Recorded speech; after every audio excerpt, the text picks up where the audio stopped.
నమస్కారం. మను కథలకు స్వాగతం. ఇప్పుడు మనం ఆదివారం అనుబంధంలో ప్రచురింపబడిన గాలి బుడగ అనే ఒక కథను విందామండి. రచించిన వారు ఆకునూరి హాసన్ గారు.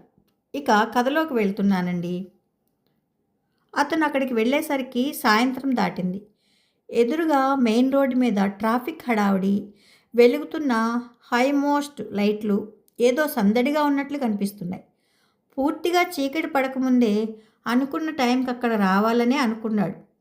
మనం కోర్టు పక్షులం కదా, గడియారం ముళ్ళతో పోటీ పడకూడదు అంటాడు పెద్దాయన. ఇదే అతనికి ఇష్టం లేని, తప్పించుకోలేని ఒకే ఒక్క అబద్ధమైన నిజం లాంటి సాకు. అబద్ధాలాడడం కూడా ఆటే మంచిది కాదు అని కూడా అంటాడు పెద్దాయన.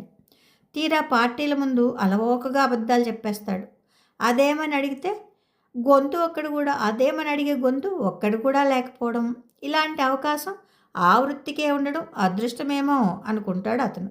నిజానికి అతనికి కొన్ని ప్రిన్సిపల్స్ ఉన్నాయి.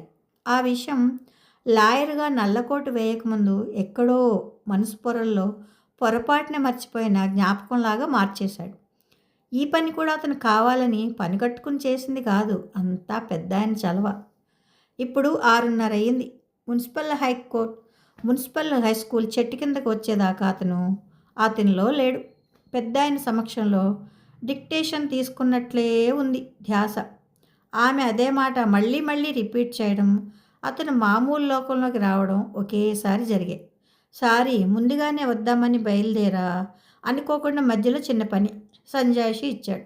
ఆమె చిన్నగా నవ్వింది, పలువరస మెరిసింది. అలా నవ్వడమే, ఆ నవ్వే తనని ఇక్కడికి రప్పించిన అద్భుత శక్తి అనుకున్నాడు. పరిచయం కొద్ది రోజులైనా ఎప్పటి స్నేహంలాగో ఏదో తెలియని దగ్గరతనం. దూరంగా కూర్చుని మాట్లాడుతున్న దగ్గరైనట్లు ఏదో ఫీలింగ్. గ్రౌండ్లో అప్పటిదాకా ఆడిన పిల్లలు, కుర్రాళ్ళు, వాకింగ్ చేసిన ముసలాళ్ళు ఇసుకలో కూలబడి గ్రూపులుగా మాట్లాడుకుంటున్నారు. ఎవరి గొడవలో వాళ్ళు, ఎవరి జీవితంలో వాళ్ళు. ఇంతకీ ఈమె జీవితం ఏమిటి అనే ప్రశ్న అతనిలో మొదటి నుంచి ఉంది. కానీ దానికి అతను ఇప్పుడు అంత ప్రాధాన్యత ఇవ్వడు కూడా. కొన్ని పరిచయాలు ఎందుకు కలుగుతాయో తెలియదు. ఒక్కసారి చూసిన వాళ్ళని వెంటనే మర్చిపోయి, అదే ఒకసారి కలిసిన వాళ్ళని, ఏ ఒక్కరినో ఇద్దరినో ఎప్పటికీ గుండె లోతుల్లో వెన్నెల మరకలాగానో, తీగలాగా సాగే తేనెపాకంలాగానో ఎందుకు అట్టే పెట్టేసుకుంటామో సరిగ్గా తెలియదు. ఆమెను ఇంతకుముందు బస్టాండ్లో ఏదో శనివారం నాడు చూశాడు. ముందు వెనుక తరుముతూ పోయే ట్రాఫిక్లో, కనురెప్పపాటులో. అప్పుడు అక్కడ ట్రాఫిక్ జామ్ ఎందుకు కాలేదు, సరిగ్గా చూసేవాడిని కదా అనుకుంటూ అలాగే ముందుకెళ్ళిపోయి మళ్ళీ ఆదివారం తీరిగ్గా అదే టైంకి అక్కడికి వచ్చి నిలబడితే ఆమె లేదు. పిచ్చి కానీ, ఒకరోజు ఒక సమయంలో కనిపించిన మనిషి మరుసటి రోజు కూడా అదే సమయానికి ప్రతిసారి ఎలా కనిపిస్తారు? 4 రోజుల క్రితం అదే బస్ స్టాప్లో కలిసింది. పలకరిస్తే ఏదో పరిచయం ఉన్నట్లే మాట్లాడింది. ఎలా మాటలు కలిశాయో తెలియదు కానీ, జిల్లా సైన్స్ ఫేర్ సందర్భంగా ఇక్కడికి వచ్చిందని మూర్తి అతనికి ఎప్పుడో చెప్పేశాడు. అన్ని విషయాల్లో అతను మూర్తిని నమ్మకపోయినా ఇలాంటి విషయాల్లో మాత్రం తప్పక నమ్ముతాడు. మూర్తి నిజాయితీ సరికొత్త ముఖాల్ని, అందాల్ని పరిశోధించి వాళ్ళ ఆచూకీ తీయడంలోనే ఉంటుంది అనుకుంటాడు అతను. దూరంగా మెయిన్ రోడ్డు మీద ఆర్టీసీ బస్సుతో పోటీ పడుతూ ఆటోలు పెద్ద శబ్దంతో వెళ్తున్నాయి. అప్పటిదాకా మౌనంగా ఉండిపోయిన అతను, మీ బస్సు ఎన్ని గంటలకి అని అడిగి కళ్ళజోడు తీసి కర్చీఫ్తో తుడుచుకున్నాడు. అది సైటా? ఎంత పవర్? మాట మారుస్తూ అడిగింది. కాదు, తలనొప్పికి డాక్టర్. పూర్తిగా చెప్పకుండానే అయిష్టంగా ఆగిపోయాడు. అయితే ఇవి ఎన్ని వేళ్ళు చెప్పండి? చిన్నగా నవ్వింది. అంతగా రుచించని ఆ ప్రాక్టికల్ జోక్కి నవ్వాలా ఏడవాలా అనిపించి మాట మారుస్తూ, మీరు విషయం చెప్పలేదు అన్నాడు. నేనా? ఏ విషయం? అదే మీ అంటూ కొంచెం తటుపుటాయించాడు. ఆమె అర్థం కానట్లు మౌనంగా ఉండిపోయింది. కొందరు ఇష్టం లేని ప్రశ్నలకు సమాధానం చెప్పకుండా దాటేస్తారని చాలామందికి లాగా అతనికి అర్థం కాలేదు. అదే మీ బస్సు ఎన్నింటికి? లాస్ట్ బస్ 10 గంటలకి. ఇష్టం లేకుండా ఆమె ముఖాన్ని అటు తిప్పుకొని సమాధానం చెప్పింది. ఇంకా ఎండలు తగ్గినట్లే, ఏదో మాట్లాడకపోతే తోచదన్నట్లు చెప్పాడు. అని ఆమె ఇచ్చిన ముక్తసరి సమాధానం అతనికి నచ్చలేదు. అయినా అతను మాట్లాడడం ఆపదలుచుకోలేదు. కాసేపు మొందాసు తుఫాన్ గురించి, మావోయిస్టుల సరెండర్ గురించి, తెలంగాణ రియల్ ఎస్టేట్ భూముల గురించి, Visakha Google IT industry develop గురించి, ఇంకా తన ప్రత్యేకత గురించి చెప్పాలనిపించి మళ్ళీ ఏమనుకున్నాడో ఇంకేం మాట్లాడాలో తెలియక సినిమా సంగతుల్లోకి, ఐబొమ్మ, మూవీ రూల్స్, సినిమా పైరసీలోకి దిగాడు. అప్పటికే ఆమె మాట్లాడలేదు. కొంతమంది ఆడవాళ్ళు మితభాషలుగా కనిపిస్తారు. అలా ఉండగలగడం వాళ్ళ అందాన్ని, ఆకర్షణని రెట్టింపు చేస్తుందని వారి నమ్మకం. అయితే మూర్తిలాగా అతను కూడా వీటిని నమ్మడు సరికదా. ఈమె విషయంలో అది అసందర్భం అనేస్తాడు. పైగా తక్కువ మాట్లాడే ఆమె టీచర్ ఎలా అవుతుందనేది అతని వాదన. కాసేపు ఆగి ఆమె పేరు అడగాలనుకున్నాడు. కానీ కాస్త మొహమాటపడి ఆ ప్రయత్నాన్ని మరికొన్ని నిమిషాలు వాయిదా వేశాడు. అయితే ఈ వాయిదా అనే మాట వింటేనే అతనికి తెలియని భయం. అలా రోజులు వాయిదా వేసి వేసి తను సుజాతకు దూరమయ్యాడు. నిన్నగాక మొన్న ఈ విధవ వాయిదాల వల్ల వచ్చిన పెళ్లి సంబంధం కాస్త తప్పిపోయింది. వృత్తిపరంగా కోర్టులో వాయిదాలు అడగడం మాత్రమే నేర్పిన పెద్దాయన ఆ తర్వాత పార్టీల నుంచి డబ్బులు గుంజడం మాత్రం నీ ఓపిక అని ఉపదేశం చేశాడు. కానీ కలిసిరాని కాలంలో జీవితంలో పనికిరాని వాయిదాన్ని ఎలా ఎన్కాష్ చేసుకోవాలో మాత్రం నేర్పించలేదు. ఒకవేళ అలా నేర్పించేవారు ఎవరైనా ఉంటే మరో 6 నెలలు అప్రెంటిస్గా చేరేవాడేమో. నల్లకోటు లాయర్లు నిజం అసలు చెప్పరా? మళ్ళీ అడిగింది. ఆ డౌట్ ఎందుకు వచ్చింది? ఊరికే. అతను మౌనంగా ఉండిపోయాడు. తను ఇంతకీ ఆమెను ఎందుకు పరిచయం చేసుకున్నాడు అనే సందేహం కలిగింది. అబ్బా, దోమలు చంపేస్తున్నాయి, వాళ్ళంతా ఎలా కూర్చున్నారు అసలు అన్నాక 2 సెకండ్లు ఆగి ఎక్కడికైనా వెళ్దామా అడిగింది. మనసులో మూర్తిని తలుచుకుంటూ ఎక్కడికి అడిగాడు అతను. ఆకలేస్తుంది, ఏదైనా రెస్టారెంట్కి వెళ్దాం, బ్యాంక్ దగ్గర ఉంది, అక్కడికి వెళ్దామా?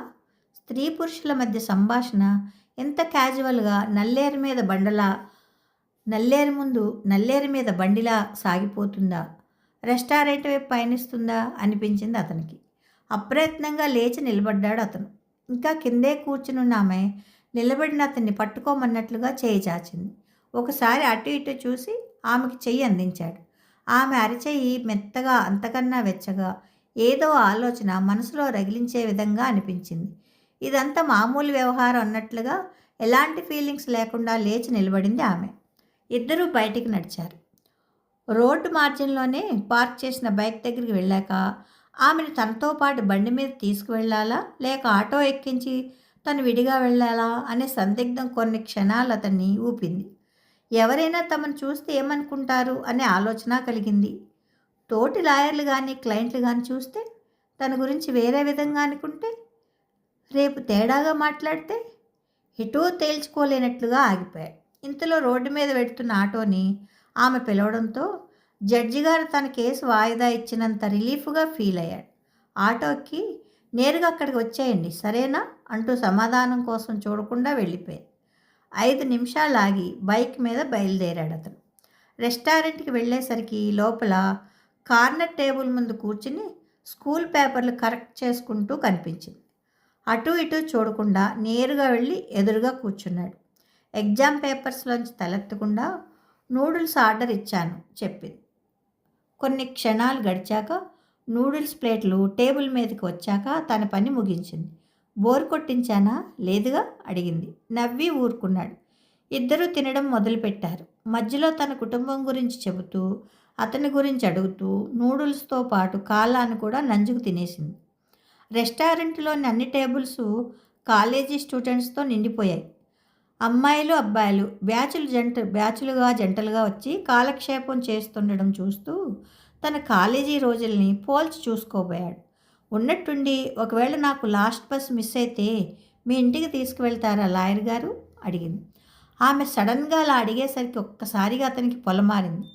మంచినీళ్ళు అందించి మీ సీనియరో క్లయింట్లో తలుచుకుంటున్నట్లున్నారు. ఎందుకంటే మీకు ఇంకా పెళ్లి కాలేదు కాబట్టి. అయి ఉంటే మీ ఆవిడ తలుచుకునేది. ఆమె క్యాజువల్గా అన్నప్పటికీ ఆ మాటలు అతనిలో అంతరాళాల్లో మూతపడిన తలుపులను తట్టినట్లు అనిపించింది. కానీ అంతలోనే మూర్తి గుర్తుకొచ్చాడు.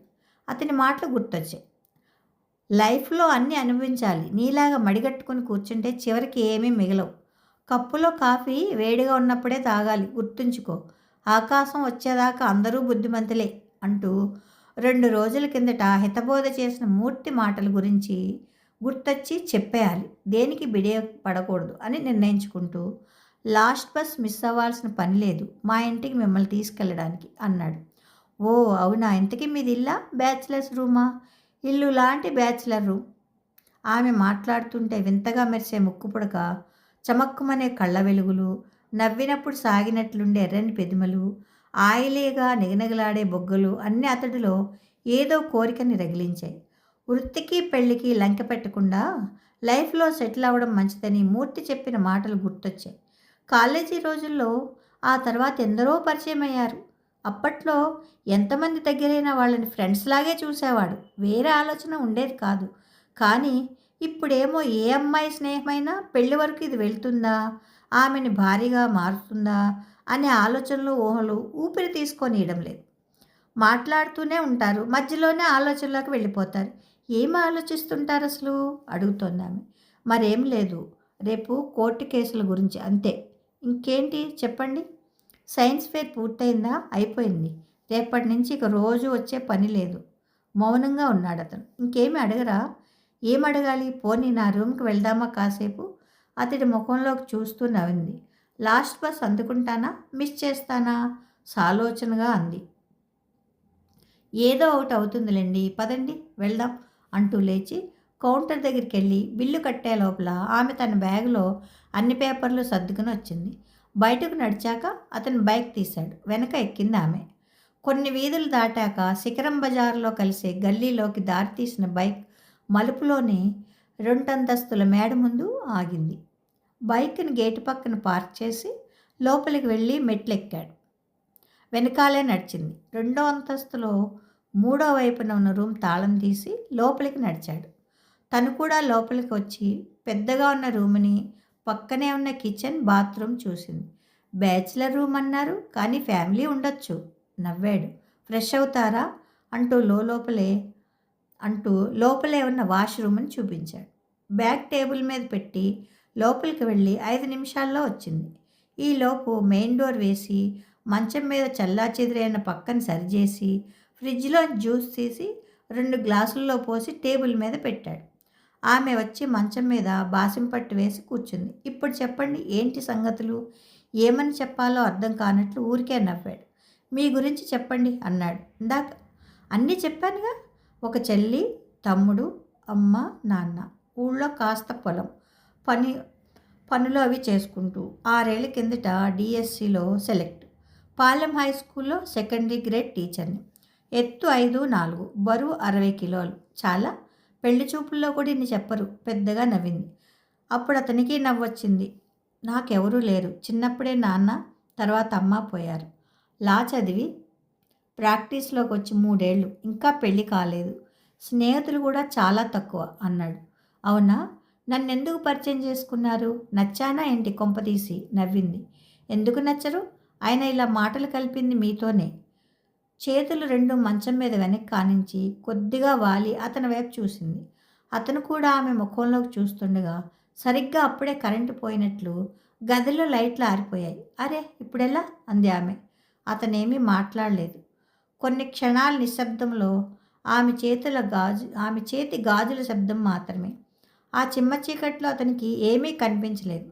అతని చెయ్యి కదిలిందో లేక ఆమె ముందుకు జరిగిందో అతని చేతికి ఆమె భుజం తగిలింది.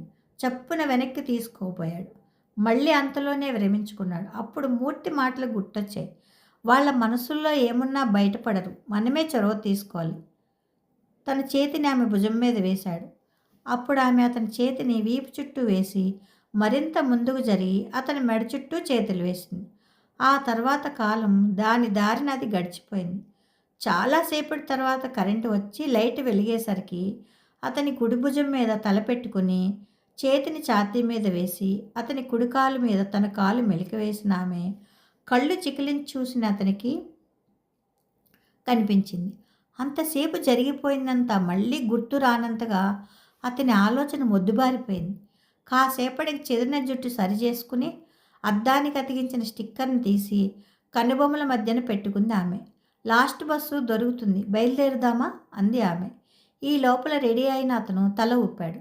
కొద్దిసేపటికి బస్టాండ్కి చేరుకున్నారు. స్టాండ్ వేసిన బైక్ మీద తన బ్యాగ్ పెట్టి తన వైపే చూస్తున్న ఆమెను తడబడుతూ చూశాడు అతను. బదులుగా నవ్వింది. మీరేమీ అనుకోనంటే ఒకటి అడగనా అంది. అప్పుడు అతనికి మళ్ళీ మూర్తి గుర్తొచ్చాడు. ఎవరైనా దగ్గరయ్యారు అంటే మనని మోహించి ప్రేమించి కాదు, డబ్బే మూలం అని గతంలో మూర్తి చెప్పాడు. ఆమె అడగబోయేది ఏమిటో అర్థమైనట్టుగా వెంటనే పర్సు బయటికి తీసి ఎంత ఇవ్వమంటారు అడిగాడు. అంటే అర్థం కానట్లు అడిగింది. అదే ఎంత కావాలో చెప్పండి. ఆమె మాటలతో ఆమె ముఖంలో కోపం ఎగిసింది. పెదవులు వణికాయి. ఏంటి, మిమ్మల్ని డబ్బు అడుగుతాననుకున్నారా? ఇక చాలు ఆపండి కోపంగా అంటూ వేరే వైపు ముఖం తిప్పుకుంది. అప్పుడు ఆమె గొంతు వణికింది, కళ్ళు చెమర్చాయి. అంటే అది మాటలు మింగాడు. ఇంతలో ఆమె ఎక్కాల్సిన బస్సు వచ్చింది. బైక్ మీద బ్యాగ్ తీసుకుని అతని కళ్ళల్లోకి సూటిగా చూస్తూ, నేను అడగాలనుకుంది మళ్ళీ ఎప్పుడు కలుద్దామని. మీరేమో నేను డబ్బులు అడగబోతున్నాను అనుకున్నారు. మీరు అమాయకులు. మీ మగ స్నేహితులు ఎవరో మీ మనసుని చెడగొట్టారు. మీ తప్పేం లేదు. ఎవరైనా ఆడది దగ్గరకు వచ్చిందంటే కేవలం ఆర్థికపరమైన సపోర్ట్ కోసమే కాదు. మీలాంటి మగాళ్ళకి కనీసం ఊహకు కూడా అందని కారణాలు ఎన్నో ఉంటాయి.